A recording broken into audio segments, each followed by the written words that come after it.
طلبہ کے ساتھ بیٹھیں گے، کلاس کا ایک ماحول ہوگا، اس میں استاد سب کو ہر طالب علم کی شخصیت کے مطابق اس کو رہنمائی فراہم کرتا جائے گا اور اس کو بتاتا جائے گا بیٹا ایسے کرنا ہے، اس کام کو اس طرح سے کرنا ہے، بیٹا اس طرح نہیں بیٹھتے ایسے بیٹھتے ہیں، بیٹا ایسے نہیں بولتے ایسے بولتے ہیں، بیٹے اس طرح سے بات کریں تو زیادہ اچھی ہوتی ہے۔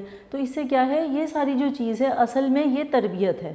یہ کتابوں میں لکھی ہوئی ہم جتنی مرضی پڑھ لیں اس طرح سے ہم اس پر عمل نہیں کرتے جس طرح استاد کے سکھانے سے عمل کرتے ہیں۔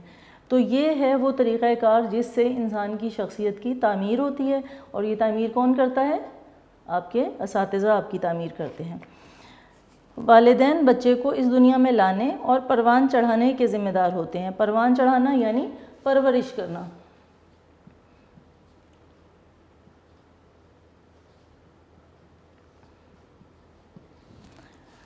تو یہ جو والدین ہیں وہ بچے کو اس دنیا میں لانے اور اس کی پرورش کرنے کے ذمہ دار ہوتے ہیں، مگر ان کی ذہنی تربیت، کس کی؟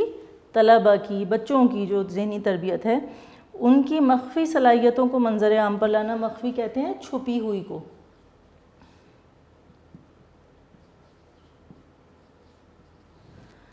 مخفی صلاحیتوں کو منظر عام پر لاتے ہیں۔ منظر عام پر لانا یعنی سامنے لانا۔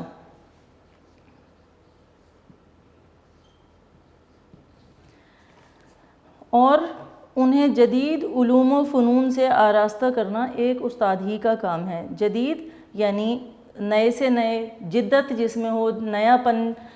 جدت جو ہے وہ نئے پن کو کہتے ہیں، اور جدت سے ہی لفظ جدید ہے، تو نیا اب اس کا جو مطلب ہے وہ اخذ کر سکتے ہیں، یعنی جدید کا مطلب ہوتا ہے نیا۔ علوم علم کی جمع ہے، فنون فن کہتے ہیں کسی کام میں مہارت کو۔ تو یہاں پر لفظ فنون استعمال ہوا ہے، یعنی یہ فن کی جمع ہے، تو علوم و فنون سے آراستہ کرنا۔ آراستہ کرنے کا مطلب ہوتا ہے سجانا، سنوارنا یا سنوارنا۔ یہاں پہ جو پورے جملے کا مطلب ہوگا وہ یہ ہوگا کہ استاد ہے جو طلبہ کی تعلیم و تربیت کرتا ہے، نہ صرف تعلیم دیتا ہے بلکہ ان کی تربیت کرتا ہے، ان کے نئے علوم اور فنون یعنی نئی جو مہارتیں، جو نئے ہنر سامنے آ رہے ہوتے ہیں، وقت کے ساتھ ساتھ نئے نئے ہنر، نئے نئے کام جو ہیں وہ ہمارے سامنے آتے ہیں، تو ان سے ان کو آگاہ کرتا ہے اور وہ سکھاتا ہے۔ آراستہ کرنے سے مراد یہاں پر سکھانا ہے، اور جب ہم کوئی کام سیکھتے ہیں تو اس میں ہم مہارت حاصل کر لیتے ہیں، اور آہستہ آہستہ طالب علم جو ہے وہ اسی طرح سے ان کی شخصیت جو ہے وہ نکھر کر سامنے آتی ہے، اور ان کی مخفی صلاحیتیں نکھر کر سامنے آ جاتی ہیں۔ ارشاد باری تعالیٰ ہے، پیغمبر تمہیں کتاب و حکمت کی تعلیم دیتا ہے۔ میں یہاں پر لکھ دیتی ہوں آپ کو، اگر آپ لوگ جب اس میں مضمون میں کہیں بھی کوئی قول آئے گا یا کوئی حدیث یا قرآن کی آیت آئے گی تو آپ لوگ اس کو کس طرح سے لکھیں گے؟ یہاں پہ آپ لکھیں گے، فرض کریں گے آپ کا صفحہ ہے، یہاں پہ ہے ارشاد باری تعالیٰ ہے،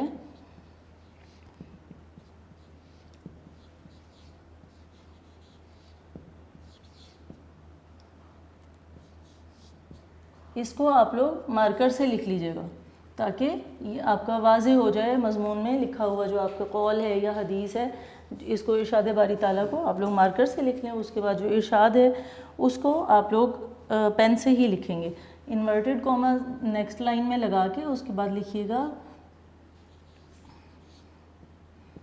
پیغمبر تمہیں کتاب و حکمت کی تعلیم دیتا ہے۔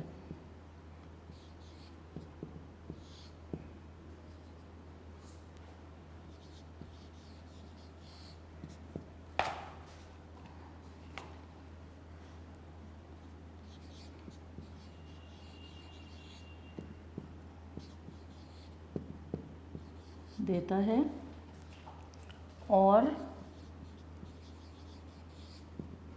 تمہیں وہ سب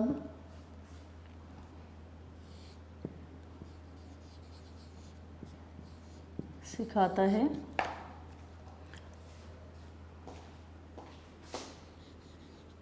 جو تم نہیں جانتے تھے۔ ادھر بھی انورٹڈ کاماز لگا دیں اور یہاں پہ فل سٹاپ لگا دیں۔ اب کیا ہے کہ یہاں پہ آپ دیکھیے یہاں پہ دیتا لفظ استعمال ہوا ہے کیونکہ اللہ پاک قرآن مجید فرقان حمید میں انسانوں سے مخاطب ہے، اور کیونکہ خدا کی ہستی تمام ہستیوں سے جتنے بھی وجود ہیں ان سب سے ہر چیز سے بالا تر ہے، ہر چیز سے بلند ہے.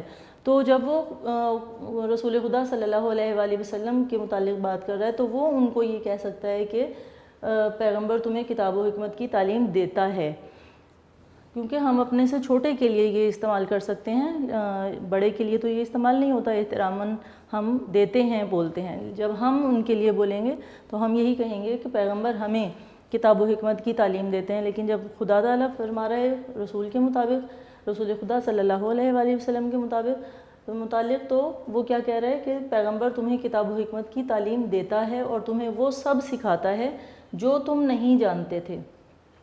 یعنی وہ تمام چیزیں جن کا ہمیں پہلے علم نہیں تھا تو وہ ہمارے جو پیغمبر ہیں انہوں نے ہمیں سکھائیں. اور ان کا مقصد کیا تھا اس دنیا میں بھیجنے کا، یعنی اللہ تعالیٰ نے رسول خدا کو اس دنیا میں کیوں بھیجا، کیا مقصد تھا کہ رسول خدا صلی اللہ علیہ وآلہ وسلم جو ہیں وہ انسانوں کو کتاب و حکمت کی تعلیم دیں. کتاب کیا ہے؟ قرآن مجید فرقان حمید، اور حکمت یعنی دانائی کی باتیں، دانائی عقل مندی کی باتیں، یعنی جس میں فکر ہو، جس میں کوئی عقل کی بات ہو، اس کو حکمت کہتے ہیں.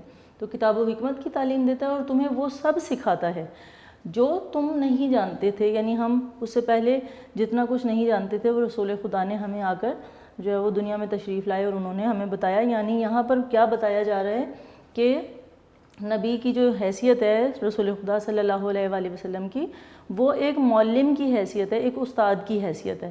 ان کو ایک استاد کی حیثیت سے دنیا میں بھیجا گیا ہے اور انہوں نے انسانوں کو یہ سب کچھ سکھایا ہے.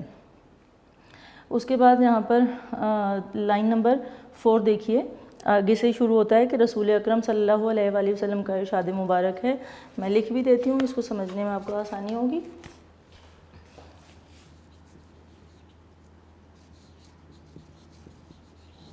صلی اللہ علیہ وآلہ وسلم کا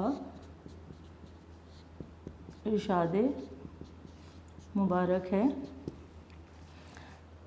بے شک مجھے معلم بنا کر بھیجا گیا. آپ اس کو یہاں سے بھی لکھ سکتے ہیں، یہیں سے انورٹڈ کاماس لگائیں اور اسی لائن کو مکمل کر لیں.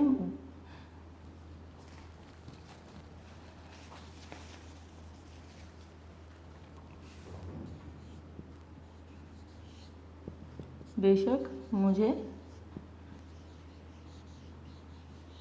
معلم بنا کر بھیجا گیا. اب رسول خدا صلی اللہ علیہ وآلہ وسلم خود اپنے بارے میں کیا فرما رہے ہیں کہ مجھے معلم بنا کر بھیجا گیا. معلم کسے کہتے ہیں؟ استاد کو. تو استاد کی اتنی عظمت ہے، اتنی زیادہ اس کے کردار کی اہمیت ہے کہ جو انبیاء ہیں ان کو بھی اس دنیا میں جو بھیجا گیا ہے وہ ایک استاد کی حیثیت سے بھیجا گیا ہے، اور وہ انسانوں کو سکھاتے ہیں اچھائی کے راستے اور اللہ تعالیٰ کے احکامات کے بارے میں بتاتے ہیں. استاد شاگرد کو جہالت کے اندھیروں سے نکال کر علم کی روشنی سے منور کر دیتا ہے. یعنی انسان جب تک کچھ پڑھتا نہیں ہے، علم حاصل نہیں کر سکتا، تو وہ ایک کورے کاغذ کی طرح ہوتا ہے کہ ہم نے جیسے ایک سادہ کاغذ ہے ہمارے پاس، اس کے اوپر ہم جیسی تحریر لکھیں گے وہ لکھی جائے گی. یعنی ایک جو طالب علم ہے وہ اچھا طالب علم اگر بنتا ہے، وہ جیسا بھی علم سیکھتا ہے، وہ جتنی اچھی تربیت پاتا ہے، وہ سب کس کا کردار ہے، کس کی وجہ سے ہے؟ اپنے استاد کی وجہ سے، اپنے اساتذہ کی وجہ سے، کہ اساتذہ نے اس کو نہ صرف بہت اچھے سے پڑھایا بلکہ اس کی تربیت بھی کی اور اس کو اس کے علاوہ بھی دنیا کی اونچ نیچ اور اچھائی برائی کے بارے میں بتایا اور اس کی تربیت کی. تو کیا ہے کہ وہ جو ایک کورا کاغذ تھا اس پر اساتذہ نے سب نے مل کر ایک بہترین تحریر لکھ دی، تو وہ ایک بہترین شکل اختیار کر گیا. تو جو شاگرد ہے وہ جہالت یعنی لا علمی، یہاں پہ جہالت سے مراد کیا ہے؟ لا علمی، یعنی کسی چیز کا معلوم نہ ہونا. تو جو جہالت کا اندھیرا ہوتا ہے، جہالت کو اندھیرے سے تشبیہ دی جاتی ہے، اور جو علم ہے اس کو روشنی سے تشبیہ دی جاتی ہے. تو جہالت کے اندھیروں سے نکال کر استاد کیا کرتا ہے؟ شاگرد کو علم کی روشنی سے منور کر دیتا ہے، یعنی اس کی شخصیت کو روشن کر دیتا ہے. منور کا مطلب ہوتا ہے روشن کرنا.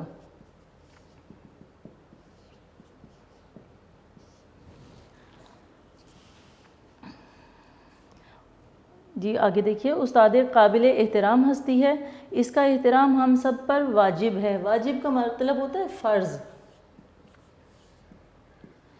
یعنی یہ صرف ایسا نہیں ہے کہ ہاں ہمیں احترام کر لینا چاہیے اور اگر ہم نہیں کرتے تو کوئی بات نہیں، لیکن یہاں پر واجب جب کہہ دیا تو اس کا مطلب ہے کہ ہم پر فرض ہے کہ ہم استاد کا احترام کریں، یعنی یہ ضروری ہے کرنا، اس کا نہ کرنا جو ہے وہ پھر بے ادبی میں شامل ہو جاتا ہے، لہٰذا استاد کا احترام جو ہے وہ بے حد ضروری ہے۔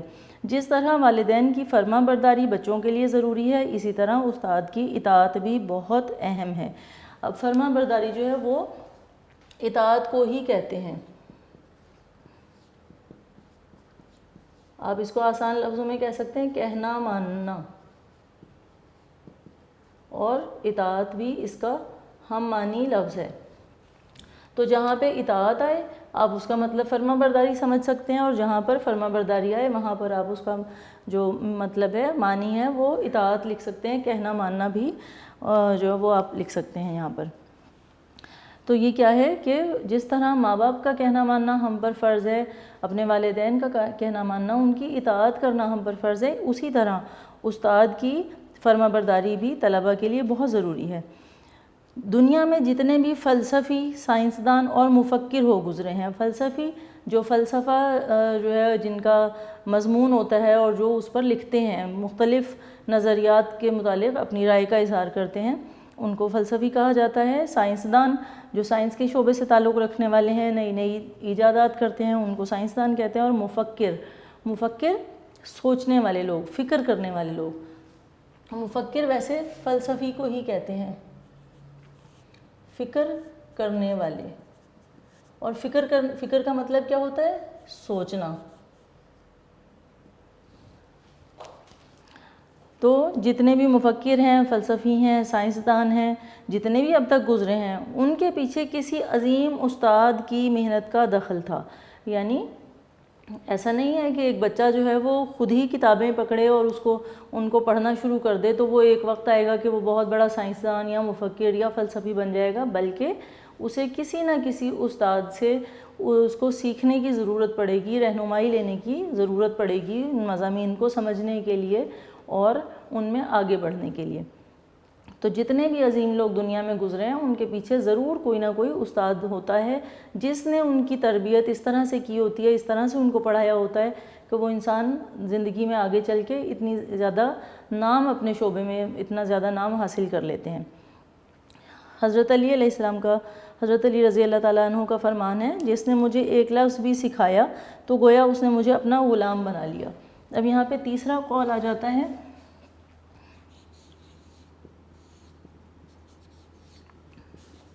رضی اللہ تعالیٰ عنہ نے فرمایا، یہاں پہ آپ انورٹڈ کوما لگا دیں، اس کو آپ صرف جیسے یہ اتنا ہے جملہ، اس کو آپ مارکر سے لکھ لیں، اس میں بھی آپ یہ جو ارشاد باری تعالیٰ ہے اس کو مارکر سے لکھ لیں۔ میں آپ کی آسانی کے لیے انڈر لائن کر دیتی ہوں تاکہ آپ کو یاد رہے کہ کتنا حصہ مارکر سے لکھنا ہے۔ حضرت علی نے فرمایا، جس نے مجھے ایک لفظ بھی سکھایا تو اس نے مجھے غلام بنا لیا یا وہ میرا آقا قرار پایا، ایک ہی بات ہے، اس نے مجھے غلام بنا لیا۔ یعنی یہاں آپ دیکھیے کہ علم سکھانے والے کی اہمیت کتنی زیادہ ہے کہ جیسے ایک ایسا شخص جو کسی کو خرید لے۔ غلام کسے کہتے ہیں آپ کو شاید پتہ ہو، پرانے زمانے میں، قدیم دور میں بازار لگا کرتے تھے باقاعدہ، اور اس میں کیا ہوتا تھا، انسانوں کی خرید و فروخت ہوتی تھی۔ جو غریب لوگ ہوتے تھے ان کی خرید و فروخت ہوتی تھی، یا کسی بھی وجہ سے کوئی انسان جو ہے وہ بکنے کے لیے بازار میں آیا کرتے تھے، اور جو مالدار لوگ تھے وہ ان کو خرید لیتے تھے اور پھر اپنی خدمت میں رکھ لیتے تھے، اس کو غلام کہا جاتا تھا۔ مرد کے لیے لفظ غلام استعمال ہوتا تھا اور عورتوں کے لیے لفظ کنیز استعمال ہوتا تھا۔ تو یہاں پہ حضرت علی جو ہیں وہ کیا فرماتے ہیں، حضرت علی رضی اللہ تعالیٰ عنہ فرماتے ہیں کہ جس نے مجھے ایک لفظ بھی سکھایا۔ آپ دیکھیے کتنی زیادہ اہمیت دے رہے ہیں لفظ کو ایک لفظ کے سکھانے کو. یعنی کہاں کہ ایک استاد جو ہے وہ روزانہ بہت سا پڑھائے آپ کو اور تربیت کرے تو اس کا تو مرتبہ اور مقام ہی کیا ہوگا. اس کے مقابلے میں کہ جس کے لیے کہا جا رہا ہے کہ جس نے مجھے صرف ایک لفظ بھی سکھایا تو ایسا ہے کہ گویا اس نے مجھے خرید لیا. یعنی ایسا ہے جیسے میں اس کا غلام ہوں اور وہ میرا آقا ہے. تو استاد کی عزت اور احترام کو جو ہے وہ سمجھانے کے لیے, ہم تک پہنچانے کے لیے یہ ساری جو اقوال ہیں یہ مختلف عظیم ہستیوں نے جو ہیں وہ کہے ہیں, تاکہ ہمیں استاد کا احترام کرنا آئے, ہم اس کی عظمت کو سمجھ سکیں اور ہم اس ہستی کی عزت و تکریم سے آگاہ ہو سکیں. آخری 2 لائنیں ہیں, دیکھیے آگے لکھا ہوا ہے کہ ہمارا فرض ہے. اب یہاں پہ کیا ہے کہ اس سارے مضمون کو اس کا نتیجہ جو ہے وہ اخذ کیا جا رہا ہے, ایک نتیجہ دیا جا رہا ہے. یعنی ساری پیچھے پہلے تعارف دیا مضمون کا جو عنوان ہے اس کے بارے میں تھوڑا سا تعارف دیا, اس کے بعد اس کے بارے میں معلومات دی گئیں. اللہ تعالیٰ اس کے بارے میں کیا فرماتا ہے, استاد کے احترام کے بارے میں رسول خدا صلی اللہ علیہ وآلہ وسلم جو ہیں وہ کیا فرماتے ہیں, حضرت علی رضی اللہ تعالیٰ عنہ نے کیا فرمایا ہے, اور اس کے بعد اس کا نتیجہ جو ہے وہ مضمون کا نیچے دیا گیا ہے کہ ہمارا فرض ہے کہ ہم اپنے اساتذہ کی عزت کریں, ان کی اطاعت اور پیروی کریں. پیروی کرنا ہوتا ہے کسی کے نقش قدم پر چلنا, یعنی جیسا وہ کر رہا ہے اس کے اسی طرح سے کرتے جانا, اس کو پیروی کرنا کہتے ہیں. اطاعت میں نے بتایا تھا فرما برداری کو کہتے ہیں. اچھا ایک لفظ میں آپ کو یہاں پہ سکھانا چاہوں گی. کچھ طلبہ استاد لفظ ہوتا ہے اس کی جمع ہے اساتذہ. اب طلبہ جو ہیں وہ غور نہیں کرتے اس لفظ پہ, وہ سمجھتے ہیں کہ استاد ہے تو استاذہ اس کی جمع بن جائے گا اور وہ اس طرح لکھ دیتے ہیں,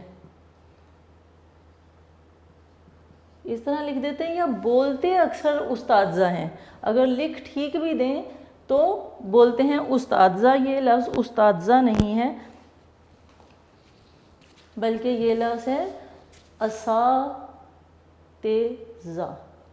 تو اس کو بولنا آپ کو ضرور سیکھنا ہے کہ اس کے جو ہے وہ تلفظ کیا ہے اس کا, اور اس کو کس طرح سے ہمیں ادائیگی کرنی ہے اس کی. تو یہ لفظ ہے اساتذہ. ہمیں اپنے اساتذہ کی عزت کرنی ہے, ان کی اطاعت اور پیروی کریں تاکہ کامیابی سے ہم کنار ہو سکیں. ہم کنار ہونا کامیابی تک پہنچ جانا. ویسے ہم کنار کہتے ہیں کنارے تک پہنچنے کو, لیکن ہم کنار کا جو یہاں پہ لغوی معنی آئے گا وہ کیا آئے گا کہ یہاں پہ مطلب اس کا یہ بنے گا کہ ہم کامیابیاں حاصل کر سکیں. ہم کنار ہونا یہاں پہ آپ لکھ لیجئے حاصل کرنا.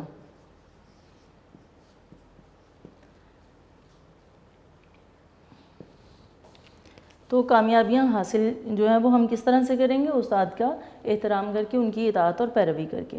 آج جو لوگ پڑھ لکھ کر بڑے بڑے عہدوں پر فائز ہیں, بڑے بڑے عہدے یعنی بڑی بڑے جو ڈیزگنیشنز ہیں, ڈیزگنیشن کو اردو میں عہدہ کہتے ہیں, اس کو یاد رکھیے گا, اور اس پر فائز ہونا یعنی کسی عہدے پر کام کرنا.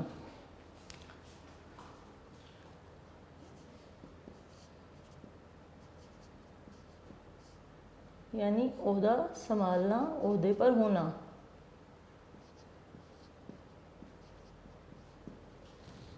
ٹھیک ہے.